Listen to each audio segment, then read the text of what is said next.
apa, kita tengok dia bagi pandangan hadapan dia tegak lah. Walaupun dia pentagon, bentuk pentagon pandangan atas, objek dia. Ya.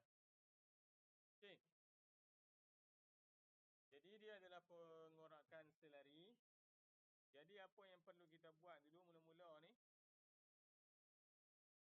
kita labelkan dulu pandangan atas dia. Ni pandangan atas dia. Okey, K ni adalah claim lah. Kalau kita rujuk objek, nanti tak dia bagilah awal-awalnya dia bagi objek. Okay, K ni tempat dia dipotong lah. Claim dia. K bahagian atas, K tanda bahagian bawah ataupun K prime bahagian bawah. Jadi kita akan labelkan pandangan atas ni terlebih dahulu.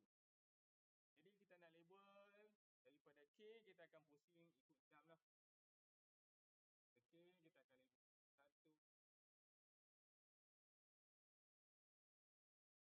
1, 4, tekan balik sampai K. 1, 2, 3, 4, balik sampai K. Jadi maksudnya kalau ada objek mudah lah sebab kita nampak lah. Oh, 1 ni dekat sini. 2 ni 3 ni 4. Lepas tu dia dengan pandangan bawah, pandangan hadapan dekat bawah dia.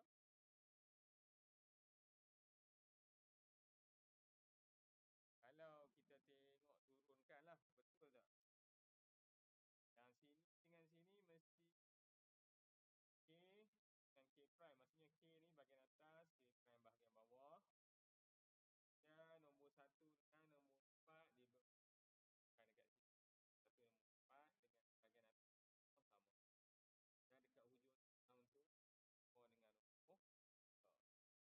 Dan dekat hujung untuk 4 dengan nombor 4 dengan 3 bahagian atas dengan bahagian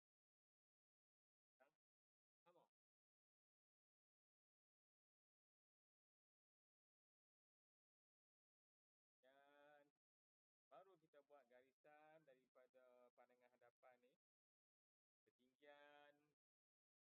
Maksudnya bahagian atas sekali dan juga bahagian tapak bawah dia lah. Dan ke sebelah kanan. Buat garisan unjuran ke sebelah kanan. Ni seolah-olah garisan bertangan lah. Lepas tu kita akan pilih, ada banyak ruang kosong di sebelah kanan ni. Kita akan pilih tempat permulaan. Bebas dekat mana-mana pun ruang kosong yang dah kita unjukkan tadi. Nak mana nak mula? Bebas. Tapi jangan jauh sangat lah sebab sekali lagi takut tak cukup kelas. Soalan saya pilih mula kat sini. Ni bebas lah nak pilih permulaan dia. Kita pilih claim dia nak tempat nak mula lah. So kita tanda dekat sini. Okay, sini. Kamu nak rapat boleh. Nak jauhkan sikit boleh tapi jangan jauh sangat lah. Takut lagi lukisan kita terkeluar. Okay, bila kita dah tanda tu, permulaan claim dia. Nak label pun boleh lah. Okay. Kita akan ambil ukuran dekat pandangan atas. Bukaan K sampai nombor 1. Okay, sampai nombor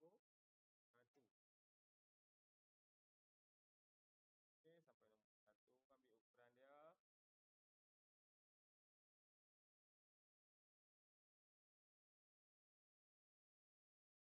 Tandakan K 1. Okay, ni bebas lah. Kalau kamu nak tanda bahagian boleh.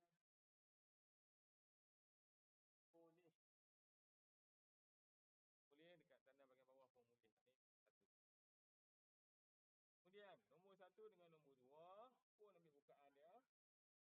Memandangkan bentuk ni adalah macam pentagon sekata. Jadi semua sisi dia ni bukaan dia sama panjang.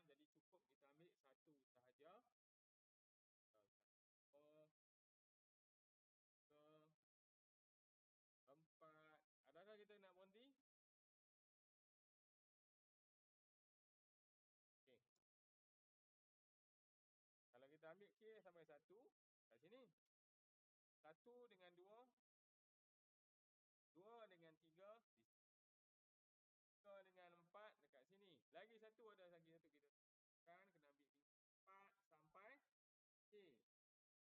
Baru dia tutup objek tu balik. Baru cukup satu pusingan lah. Baru cukup satu pusingan. Kita kena panjang sikit dan tangan tu.